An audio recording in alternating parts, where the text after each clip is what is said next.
আসসালামু আলাইকুম। কেমন আছেন সবাই? আশা করি ভালোই আছেন।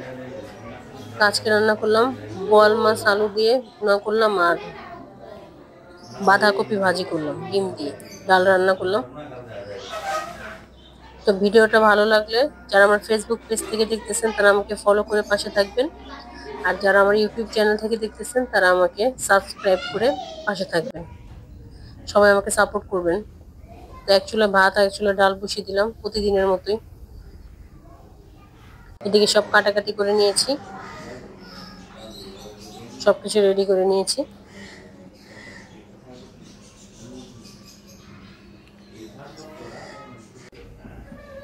তো এখন বাঁধাকপিটা সিদ্ধ দিব, অল্প একটু পানি দিব, তারপর লবণ দিয়ে দিব, এরপর ঢেকে দিব।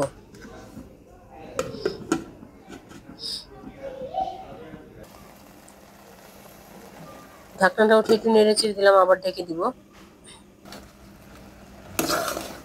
আবারও নেড়ে চেড়ে দিচ্ছি।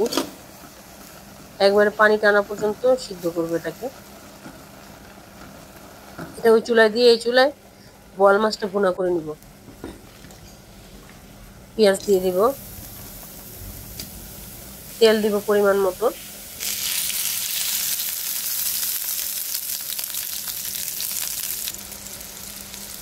পেঁয়াজটা ভাজা হয়ে গেলে অল্প পরিমাণ পানি দিব।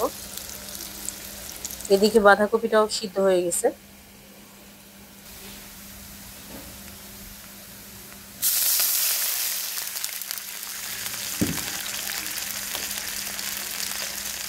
লবণ, হলুদের গুঁড়া, মরিচের গুঁড়া দিয়ে দিব,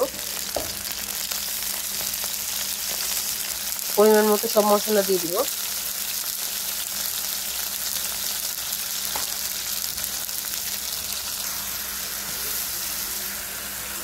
কাঁচামরিচ দিয়ে দিলাম, আলুটাও দিয়ে দিব, মাছটাও দিয়ে দিব, দিয়ে ভালো করে কষাবো।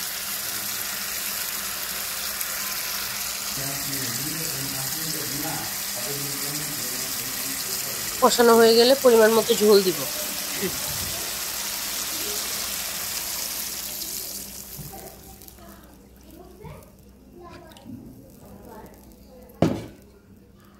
বলক চলে আসলে ধনিয়া পাতা দিয়ে দিব।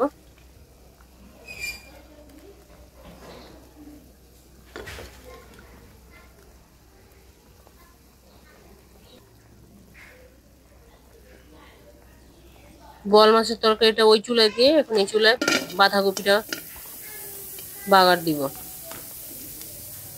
পেঁয়াজ দিয়ে দিলাম, তেল দিব, 2টা ডিম দিয়ে এটা আমি বাগার দিব।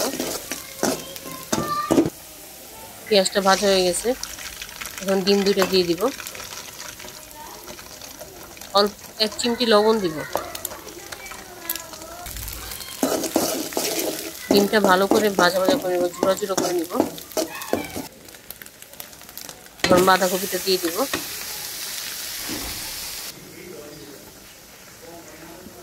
ধনিয়া পাতা দিয়ে দিব উপর থেকে। ভালো করে ভাজা ভাজা হয়ে গেলে নামিয়ে নিব।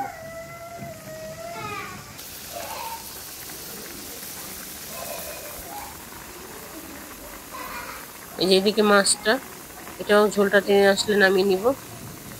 তো ভালো থাকবেন সবাই, আসসালামু আলাইকুম।